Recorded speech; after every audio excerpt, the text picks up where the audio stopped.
President Bola Tinubu has presented a 2025 budget estimate of 49.7 trillion naira to a joint session of the National Assembly tagged Restoration Budget, Securing Peace and Building Prosperity.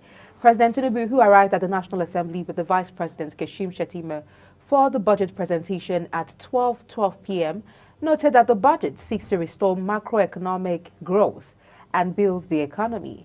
He commended the resilience of Nigerians amid growing economic indices, stressing that inflation will decline according to the budget projections. He also pledged a reduction in foreign exchange. The president, in a light-hearted remark, told lawmakers they were all elected during his presentation after mistakenly referring to the 10th Senate as the 11th, which drew laughter and applause from legislators, easing the formal tone of the event. The Senate President Godswill Akpabio has warned ministers to respect invitations from the National Assembly anytime they are called upon. The Senate President made this known when President Bola Tinubu presented the 2025 budget estimate of 47.9 trillion naira before the National Assembly. Akpabio says such ministers have no place in the country's democracy, and their failure to appear means the Assembly will use its constitutional powers against them. He stressed that the National Assembly has the right to invite ministers to come and defend the allocation given to them and their ministries. In business, the chief executive of the Nigerian Upstream Petroleum Regulatory Commission, Gbenga Komolafe, has announced that there will be another oil licensing bid around in 2025.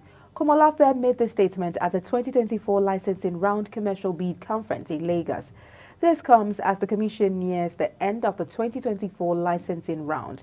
According to him, the Commission has decided to make licensing round an annual event to boost oil production.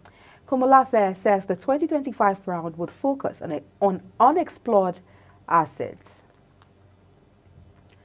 On the foreign scene, the Mexican government has announced a new citizen disarmament program whereby people with guns can drop them off at churches for a reimbursement fee.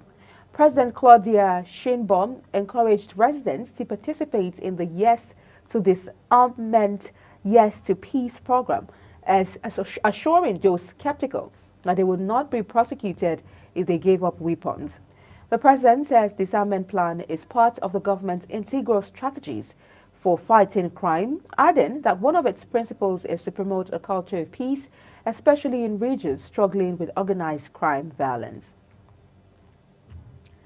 In sports, Manchester United manager Ruben Amorim says he wants to keep Marcus Rashford in his squad after the local hero suggested he could leave Old Trafford for a new challenge.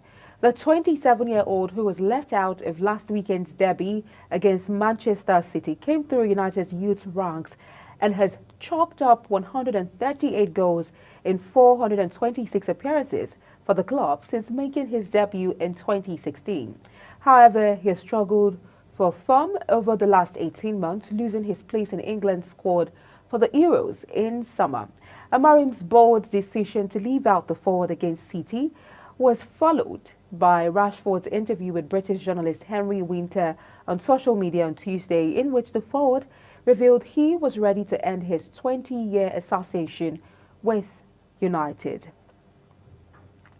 And that's it, our news brief, and it came to you live from the nation's capital, Abuja.